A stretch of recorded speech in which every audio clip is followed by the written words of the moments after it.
Coming up as First at 4 continues, one Letcher County school is back in session for the first time since the flooding. And it's a huge problem in Kentucky, finding enough school teachers. Plus, summer weather sticks with us for one more day before changes return. The latest on when we could see lows in the 50s on the way as First at 4 continues. Mountain News First at 4 continues.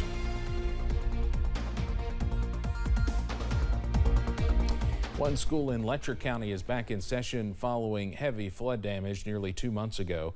In late July, much of the region was rocked by floodwaters, as you know, including Burdine Elementary School in the Jenkins community of Letcher County. Despite losing their library, a preschool room, all of the school's tile flooring, and the playground, students returned to class on Monday, and Jenkins Independent School Superintendent Damian Johnson says he cannot wait to see what's in store for the facility.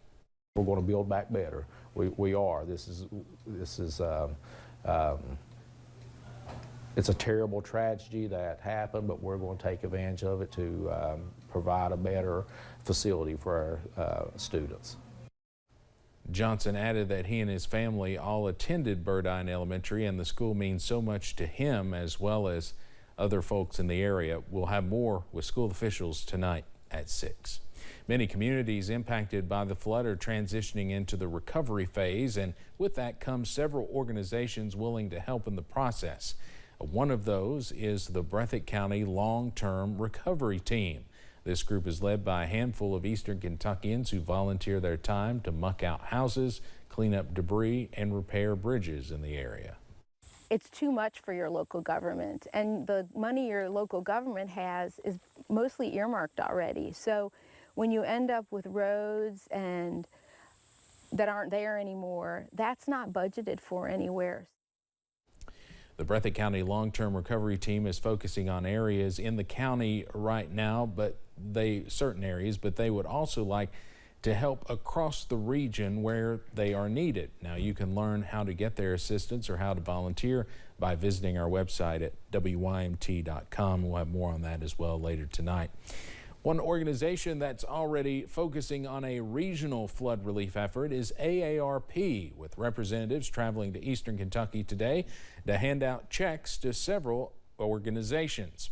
AARP donated $45,000 in flood relief funds today, dispersed between God's Pantry Food Bank, the Kentucky River Area Development District, the Big Sandy Area Development District, and Apple Red Legal Aid, which those involved say is an investment in the people of the Commonwealth, picking up the most vulnerable Kentuckians once again, something they experienced after the Western Kentucky tornadoes. In January, we visited seniors that had lost homes and had lost everything they had, and who would have thought 7 months later I'd be in Eastern Kentucky bringing funding to help with seniors. You know, we love our seniors, and we know there has just been so much to happen here with so many needs. Whitaker says the stories she's heard while in the region assure her this money is going to the right organizations to help in this time of need. Hear more about the exact plans for those donations coming up tonight at 6.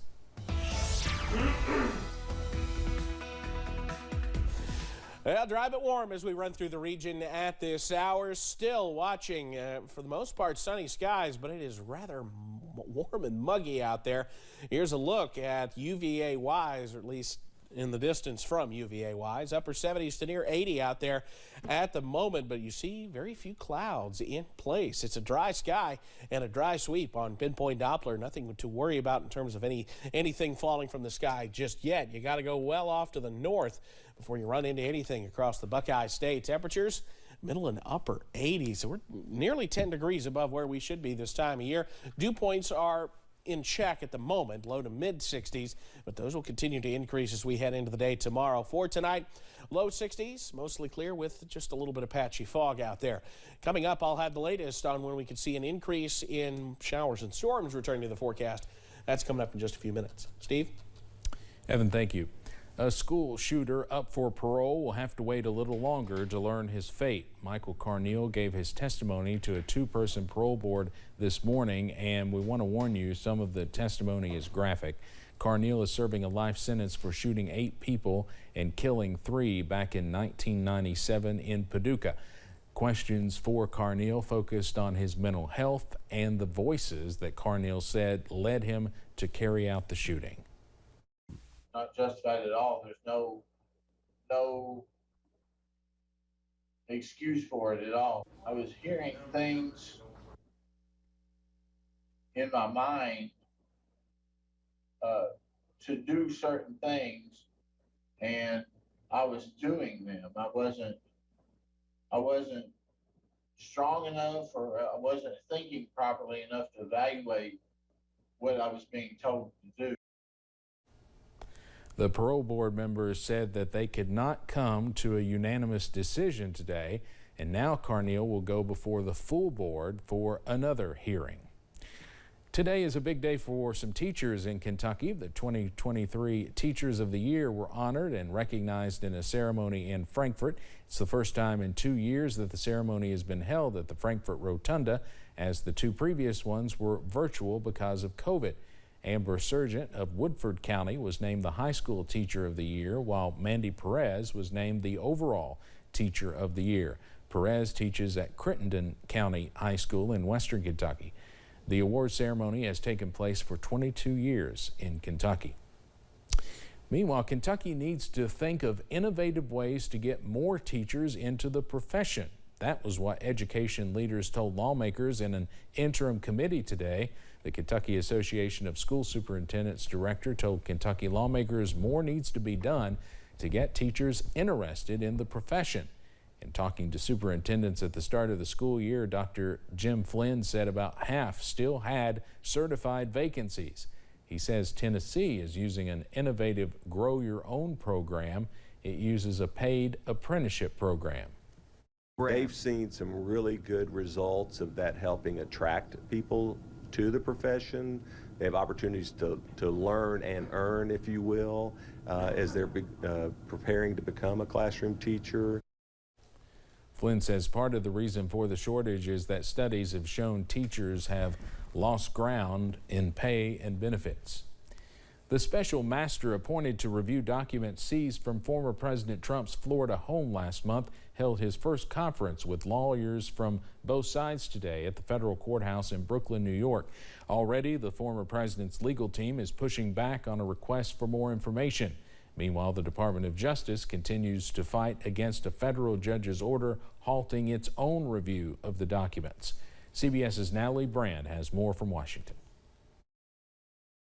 Federal Judge Raymond Dearie met with lawyers for former President Trump and the Department of Justice Tuesday for the first time as he begins his role as special master reviewing documents seized from Trump's Mar-a-Lago estate. Ahead of the conference, Trump's team filed a motion pushing back on the special master's request for information regarding his claim that he had declassified seized materials. They say doing so could harm their defense if the former president is indicted. If the former president wants this review now, then I think it's reasonable to assume that he has to give the information necessary. If he's unwilling to do it, then I would think that the judge would simply say, okay, for now, we're going to assume that the documents that say they're classified are classified. The court order selecting Dearie gives him until November 30th to review the more than 11,000 records and determine if any of the materials are protected by attorney-client or executive privilege. It also instructs him to prioritize documents marked as classified. U.S. government lawyers have urged Dearie to hire a third-party vendor to scan the seized documents in order to streamline the review process. As the special master's work begins, the DOJ has appealed the ruling by a Florida federal judge to pause its review of documents with classified markings, saying it harms its investigation. In a filing in the 11th Circuit Court of Appeals, the former president's team argued for continuing the freeze on the government's review and called the appointment of the special master, quote, appropriate and necessary. Monday night, former President Trump returned home to Mar-a-Lago for the first time since last month's FBI search and was greeted by groups of supporters. Natalie Brandt, CBS News, Washington. The former president posted on his Truth social media account about his return home last night, calling the search a break-in and claiming his home was ransacked. Are you registered to vote? Well, Election Day is getting closer. The National Association of Secretaries of State started the event in 2012. It's a coordinated effort from local, state, and national organizations to urge people to register to vote on this National Register to Vote Day. Hundreds of thousands of people take part each year. Each state has different registration requirements. Coming up on First at 4, one of Los Angeles's biggest landmarks is getting a facelift. Plus, the latest on when we can see a return to some fall-like weather. Does it come with a pot of chili as well? Details next.